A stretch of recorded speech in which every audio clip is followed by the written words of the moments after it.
Je suis en compagnie de deux commentateurs hors pair pour Smartech, pour le grand débrief hebdo de l'ActuTech, Mikim Chikli, PDG Europe, Afrique, Moyen-Orient de Weborama, et Maître As, avocat, coprésident de l'association Les Jurisnautes. Bonjour à tous les deux. Bonjour.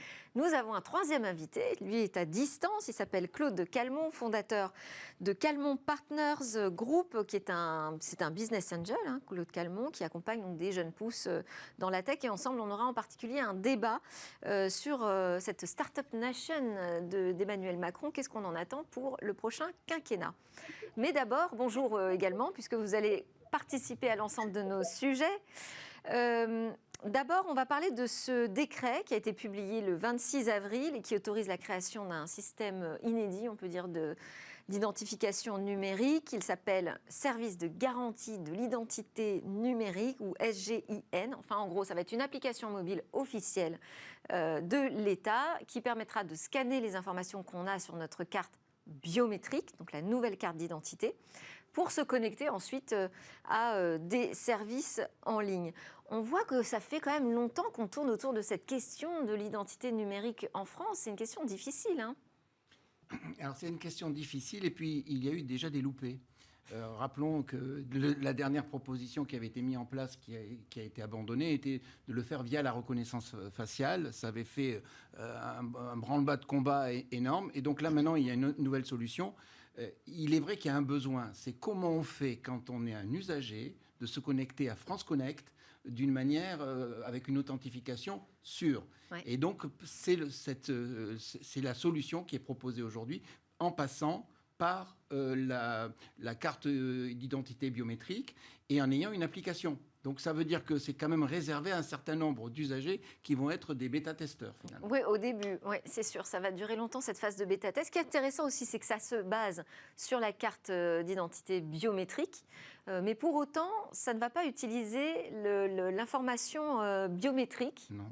Donc ça n'utilisera pas les empreintes digitales pour l'authentification. Voilà, et puis donc il y a 6 indicateurs, c'est quand même assez important. Donc c'est un retour en arrière en fait, on se dit finalement la biométrie, on ne va pas y aller tout de suite. Voilà, le problème c'est la reconnaissance faciale aujourd'hui, elle terrorise.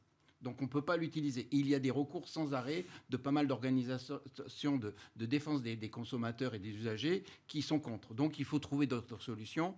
Et la carte biométrique, elle a quand même un avantage d'une certaine force d'authentification. Après, parce qu'elle contient en fait une puce avec toutes les informations d'identité. Donc c'est quand même une valeur sûre. Voilà. Donc, alors après, il faudra voir comment ça va fonctionner avec France Connect. Et puis ça va être assez simple à utiliser. Là, pour le coup, on peut se dire, Mikim, que ça semble bien pensé. Ça va être... on va pouvoir scanner sa carte biométrique à distance, avec la puce NFC de notre téléphone, tout simplement, pour la stocker dans son téléphone. Une pratique déjà assez courante chez les Français. Dans le fameux wallet. C'est vrai qu'il y a deux contraintes. C'est d'avoir déjà cette première carte d'identité qui est maintenant disponible pour tous. La deuxième contrainte, c'est d'avoir un bon téléphone digne de ce nom qui permet cet usage. C'est vrai. Il y a aussi la contrainte de l'abandon. Alors, on a dit la reconnaissance faciale, ça fait peur, mais les empreintes digitales vont être bloquées par les navigateurs. Donc, il y a cette contrainte supplémentaire qui fait qu'on ne peut pas l'utiliser. Donc, quels sont les points de contrôle pour être bien sûr que l'identité... C'est un frein politique, vous nous dites, mais aussi technique. C'est un frein... en fait... Quelque part, il n'est pas technique parce que c'est facile d'activer en anglais, fingerprinting, de l'empreinte digitale. Mais ça va être bloqué par les navigateurs pour des histoires de tracking d'individus. Donc je pense que la CNIL a donné son accord justement parce qu'on a enlevé la reconnaissance faciale et on a enlevé l'empreinte digitale. On attend encore, je crois, l'avis de la CNIL sur ce sujet. Ils ont prononcé favorable. Oui, de toute façon, ils seront en tout cas beaucoup plus favorables que sur l'ancien système, sur la reconnaissance. Mais enfin, ce qui est quand même intéressant, c'est les 6 indicateurs qui sont utilisés. Donc il y a le nom, le prénom, le numéro de téléphone, l'adresse mail, l'adresse postale et la date de naissance. Donc, il y a quand même 6 points qui permettent de c'est assez cohérent pour valider une identité. Ça semble tout à fait logique. Et puis, on ne sera pas obligé de tout divulguer. Ça va être un peu à la carte. C'est-à-dire que, par exemple, on impose désormais aux sites pornographiques de vérifier de manière sûre, fiable, l'âge de ses utilisateurs, et bien là, ce sera un moyen de dire, quand je veux me connecter sur ce type de site, je ne divulgue que ma date de naissance, donc mon âge, pour vérifier qu'effectivement, je suis bien majeur. Claude Calmont, qu'est-ce que vous pensez, vous, de l'arrivée de cette nouvelle application, une application officielle d'État ? Alors, ce qui est toujours intéressant, c'est de voir ce qu'on utilise déjà, et notamment via le smartphone. C'est vrai que quand on va dans d'autres pays, au UK, aux États-Unis, et notamment le UK, où tout est contactless, on paye avec ses cartes dans le téléphone, le métro, énormément de choses. Quand on arrive au sujet d'identité, c'est vrai que ça va être compliqué à mettre en place, dans le sens où il faut que tout le monde soit effectivement suffisamment bien équipé, que tous les modèles de téléphone puissent intégrer ça. C'est vrai que le wallet aujourd'hui, c'est quelque chose qui est devenu quasi automatique. Quand on voyage, on n'imprime plus un seul billet, tout est dans le téléphone. Seule limite, c'est qu'il faut avoir de la batterie en permanence, mais ça, on reste dans une logique d'innovation technologique, et je pense que ça permettra de faire naître aussi de nouveaux services autour de ça. Oui, on se met quand même au goût du jour, je dirais, sur cette question d'identité numérique. C'est une application qui n'est pas du tout obligatoire. Oui, elle est volontaire. Oui. Hein. C'est une démarche volontaire et réservée à un certain nombre de personnes qui ont un smartphone, qui ont déjà une carte d'identité biométrique. Il faut voir un petit peu la suite que ça va être donné. Mais moi, ce qui me plaît bien, c'est l'acronyme SIGNE. Qui a été donné. C'est vrai que c'est bien trouvé. On enchaîne avec la prise de position de Bruxelles dans la vieille bataille qui oppose les opérateurs aux fournisseurs de contenu sur la participation financière à l'utilisation des réseaux télécoms. Là, on a la vice-présidente de la Commission européenne, Margrethe Vestager, qui demande d'étudier cette idée de contribution qui serait équitable, autrement dit, elle ne l'est pas jusqu'ici, au financement de ces réseaux télécoms par les GAFAM. Alors moi, ma première question, c'est qu'est-ce qu'on a avec les GAFAM en ce moment à la Commission européenne ? C'est devenu notre cible numéro 1 ou la solution à tous nos problèmes ? Oui, c'est un peu la cible numéro 1. En même temps, il y a eu pas mal d'abus sur le respect de la protection des données individuelles et un certain nombre de règlements qui ont été mis en place. Ça, c'est une première chose. Ensuite, la deuxième chose, c'est qu'ils sont des très, très gros consommateurs de bandes passantes. C'est certain, et qu'on n'avait pas anticipé ces implications. Il semblerait que Netflix consomme un quart de la bande passante. Et si on rajoute les gros consommateurs, YouTube, etc., on monte jusqu'à plus de 55%. Donc, se pose la question... Il y a 6 acteurs du numérique qui consomment 55% en fait de la bande passante. C'est ça. Donc la question du financement est intéressante. En Europe, pardon, c'est un chiffre européen. Oui. La question du financement, elle est assez intéressante parce que ils répondent en disant mais attendez, vous avez des abonnés qui payent donc pour l'usage de la data. C'est vous qui avez lancé des offres illimitées d'usage de la data et maintenant vous voulez faire payer les tierces parties qui offrent des services. C'était pas compris dans le deal comme ça au début. Ouais. À côté de ça, le problème de financement en fait de la 5G est complexe parce que s'ils augmentent en fait les tarifs, eh bien ils vont avoir de la 5G chinoise qui va arriver, qui est déjà là et qui est plutôt de très bonne qualité. Et donc il y a un problème de garder cette 5G souveraine à un niveau européen ou à un niveau local. Donc on essaye de tourner autour du pot et de trouver des solutions. Qui doit payer ? Le consommateur, celui qui offre des services ou celui qui offre la bande passante. Et finalement, c'est plus simple, non, Claude Calmont ? On se dit, il y en a qui ont des poches bien remplies, ce sont les GAFAM, faisons-les payer. Oui, il faut faire attention aussi à pas trop entrer dans cette opposition, l'Europe et le reste du monde sur ces technologies-là. Aujourd'hui, à partir du moment où vous n'avez pas de concurrents européens, c'est vrai que Emmanuel Macron a parlé plusieurs fois de Google européen, on n'en est pas encore là. Donc faire participer, oui, il ne faut pas que ça devienne bloquant pour que l'accès à ces services-là au niveau de l'Union européenne soit pas forcément la bonne. On a en face de nous des acteurs principaux qui doivent effectivement participer entre guillemets à l'effort de guerre. Il ne faut pas que ça devienne non plus, comme vous l'avez dit, la cible numéro 1 où on devient bloquant dans l'utilisation de ces services. Oui, alors il y a déjà le danger de dépendance financière, finalement, vis-à-vis des GAFAM. Et puis il y en a un autre, vous l'évoquez entre les lignes, c'est la question de la neutralité du net. Alors, ça, c'est une question qui est fondamentale et donc il faut vraiment la dissocier de la question du financement. Oui. Ce que vous avez dit, Kim, c'est tout à fait exact. Il y a un vrai problème et c'est vrai qu'ils ne participent pas à l'effort. Ils bénéficient d'infrastructures, mais ce sont des utilisateurs de ces infrastructures. Et derrière ça, on a un grand principe, c'est la neutralité du net. C'est-à-dire que les octets n'ont pas... Enfin, on utilise les octets, quel que soit votre statut. Et ça, c'est un point fondamental. Et donc, vouloir y intégrer une question de financement, c'est un autre problème, c'est pas le bon débat. Normalement, cette question ne devrait pas être posée. Et de quoi se mêle, en fait, Bruxelles là-dessus? La vraie question, elle est là, parce que ce n'est pas une question, cette question de financement, elle ne l'a pas résolue en matière d'impôts, et maintenant elle voudrait la régler en matière de réseau. Donc c'est une vraie question. Et c'est un principe sacré par rapport aux technologies, c'est la neutralité. Vous pensez que de retrouver un peu d'équité dans le financement, ça pourrait menacer cette neutralité? C'est-à-dire que celui qui paierait plus serait mieux servi? Il y a quelques temps, ensemble, nous avons parlé de Twitter et d'Elon Musk. Et on s'était ouvert et on avait dit, attention, qu'est-ce qui se cache derrière? Si Google finance demain les réseaux, si Meta finance demain les réseaux, si Amazon finance, ils vont demander des contreparties. Et donc forcément, dans les services, par exemple celui de YouTube, ils demanderont à bénéficier de certains avantages. Donc là, si vous voulez, il y a un autre problème. Donc cette question, elle est posée... Et c'est très bien que Bruxelles tape sur la table vis-à-vis des GAFA, mais finalement, c'est beaucoup de déclarations et il y a très, très peu de suivi. On peut constater ce phénomène. Et là-dessus, on bouge les lignes et on touche sur quelque chose de sacré. Je ne sais pas si c'est la bonne mesure.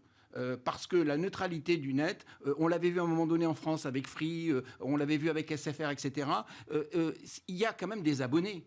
Et donc on demande deux fois de financer les choses. Alors c'est peut-être pas équitable, mais ça n'a rien à voir avec cette notion d'être juste par rapport à l'utilisation des octets et ce principe de neutralité.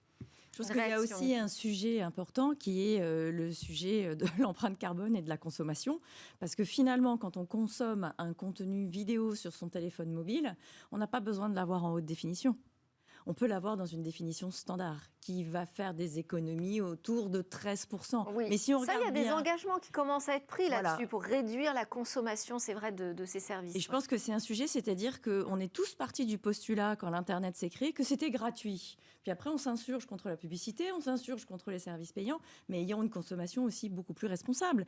Ayant une approche, en fait, de consommation de la bande passante du cloud, où on se dit que c'est un truc imaginaire, mais pas du tout, ça existe vraiment. Et ça coûte beaucoup d'argent.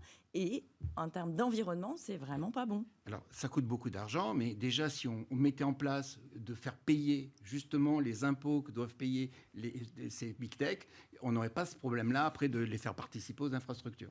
Bon, en tout cas, pour l'instant, on ne parle pas du tout d'imposer une taxe. Voilà, ça ne semble pas très contraignant. Ah, vous pensez? Oui. Bon, on en reparlera. On enchaîne avec une bonne nouvelle en France. C'est une agence française de marketing digital qui s'appelle Labellium qui rachète une firme américaine pour plus de 100 millions d'euros d'après Les Échos. Alors, vous connaissez sans doute Labellium? Oui, tout à fait. Ludovic dans le Lévy, marketing son aussi. Fondateur, qui était un concurrent féroce sur tous les sujets de marketing à la performance, très spécialisé dans le référencement payant et naturel sur Google. Ils ont réalisé, je crois, 6-8 acquisitions récemment, très actifs. Donc là, c'est une acquisition dans le domaine des réseaux sociaux. C'est une bonne nouvelle. Il faut voir que oui, c'est ça. En fait, c'est l'entreprise qui a racheté, 1000 Head, je ne sais pas comment on dit, 1000 Head, est spécialisée dans la génération de contenu pour les réseaux sociaux, en fait, tout ce qui touche autour de la communication, de l'irréputation. Tout à fait. Donc c'est vraiment chouette de voir ce dynamisme, parce que c'était une entreprise qui finalement n'avait pas tellement le choix. Soit elle se faisait avaler par un grand groupe de médias ou de communication, soit elle avalait et elle grossissait. Il faut souligner aussi qu'il y a c'est pas encore un secteur consolidé, le marketing digital aujourd'hui? Alors c'est très concurrentiel, c'est très actif et c'est assez plaisant de voir que finalement il y a encore des boîtes qui rachètent dans le domaine du social media, parce qu'on pourrait voir des rachats dans l'intelligence artificielle, le contextuel, ça bouge énormément. IAS, un très gros acteur, vient de mettre 300 millions sur la table GAFAM, mais c'est passé inaperçu parce que c'est pas des sociétés cotées ni des sociétés françaises. Add You Like, une boîte qui vient de se faire racheter aussi 100 millions il y a 10 jours. Donc ça bouge, et ça va continuer à bouger parce que la tech évolue tellement que finalement, les grosses entreprises ont peur de perdre leurs avantages compétitifs, d'être un peu ringardisées, et donc vont encore investir. On a un peu peur de la bulle quand même, parce que quand on regarde la bourse, toujours quand on a et les résultats des GAFA notamment, qui donnent un peu la tendance, on fait attention. Dans le cas de Ludovic Lévy et son entreprise, je pense que c'est une bonne acquisition et ils vont consolider, et c'est une entreprise rentable. C'est ça qu'il faut regarder. C'est-à-dire que quand il y a une entreprise rentable qui rachète une autre entreprise, bon, il faut reconsolider, il faut intégrer. Mais c'est vraiment chouette. Bravo. Alors, justement, moi, je voulais vous faire réagir, Claude Calmont, là-dessus, puisque Labellium nous explique que finalement, pour le chemin de la croissance, ils ont emprunté différents sentiers. D'abord, ils ont fait de la croissance organique, puis externe. Vous l'avez dit, Mikim, pas mal de rachats. Et puis, l'ouverture du capital au fonds d'investissement. Est-ce que ça, c'est vraiment la voie classique, la voie royale aujourd'hui pour la croissance d'une start-up ? Alors déjà, il y a un sujet, je pense qu'il faut qu'on souligne, c'est ce sujet de la rentabilité. On n'en parle pas assez, on ne met pas assez au devant les entreprises qui sont rentables. C'est vrai qu'aujourd'hui, dans la course à la croissance et avec les nouveaux business models, on parle beaucoup de levée de fonds, de sociétés qui sont pas rentables, qui n'ont pas prévu de l'être. Et on le voit, d'ailleurs, les principales GAFAM dont on parle depuis le début ont mis des années avant de gagner le moindre dollar. Ça ne les a pas empêchés de lever des centaines et des milliards de dollars. La voie du succès, elle est pas écrite déjà, elle est propre à chaque business. La croissance externe, c'est un des meilleurs moyens pour accélérer. Vous économisez plusieurs années de développement. Arriver sur un nouveau marché en termes de géographie, c'est compliqué. Donc, il faut pouvoir faire cette acquisition stratégique. Et la levée de fonds, elle est aujourd'hui sur ce type de croissance, elle est quasiment inévitable. Vous allez dépenser énormément dans le rachat, dans le dépoussiérage si c'est une ancienne société, dans le remodelage du business model. Vous avez besoin de support d'investisseurs, mais ce qui est important, c'est de la smart money, d'aller chercher un accompagnement de gens du même secteur qui sont capables de vous financer, mais également de vous ouvrir des portes. Et c'est encore plus important quand vous partez à l'international. Ouais, c'est ça, ou sinon on se fait soi-même racheter, visiblement, ce que nous disent les fondateurs de la start-up. Après, juste ce sujet, il y a une autre stratégie qui a été mise en place aux États-Unis, qui commence en France, c'est via le système des SPAC. C'est vrai. C'est-à-dire que, en fait, la SPAC est une coquille vide qui fait tout la due diligence pour s'introduire en bourse, et ensuite cherche une cible qui sera automatiquement introduite en bourse sans avoir ce schéma, donc aura levé des fonds. Ça peut être aussi un chemin risqué, mais intéressant. Ouais, c'est juste, mais c'est la partie sur le juridique, sur cette approche. Dans le marketing en performance, il y a en fait la capitalisation autour de l'actif immatériel que sont les données.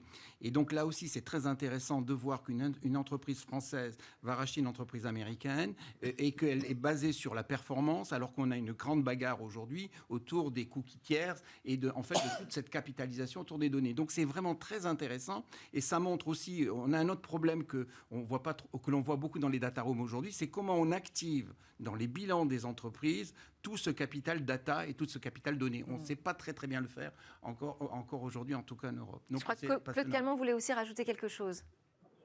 Non, allez-y, ça a été dit. Ah bon, très bien. Alors comme ça, on peut enchaîner, il nous reste 4 minutes et quelques ensemble pour débattre de cette Startup Nation, puisqu'on repart pour un quinquennat avec Emmanuel Macron. Qu'est-ce qu'on en attend ? Déjà, on peut peut-être commencer par quel est le bilan que vous tirez, vous, en tant que business angel, des 5 années passées sur ce thème de la Startup Nation ? Ce qui est amusant, c'est que cette Startup Nation, on l'identifie effectivement à Emmanuel Macron. C'est quand même un mouvement qui avait démarré avant cela. On parle beaucoup de la tech. Il y a un gros focus sur la tech française aujourd'hui. Les délégations françaises d'entreprises techno sont présentes aux États-Unis depuis déjà plusieurs années. C'est vrai que ça a été très bien marketé. On a voulu mettre en avant notamment cet accès aux chiffres un peu magiques des 25 licornes, ce qui est super. ce que j'aimerais bien rappeler aussi, c'est que le 40% de la levée de fonds de la FinTech l'année dernière est allé dans 15 sociétés, donc qui étaient déjà extrêmement bien développées, donc qui ont bénéficié de cet appui pour atteindre ce niveau de licorne, hein, donc de valo à plus d'1 milliard de dollars. Mais à côté de ça, on a vu un nombre de seed, donc de financement très early stage, qui s'est réduit. Donc la Startup Nation, ce qu'il faut, en tout cas pour continuer dans cette dynamique, un point sur c'est que lequel ça vous puisse... pensez qu'on peut davantage travailler, un point d'amélioration, mais ça passerait par quoi?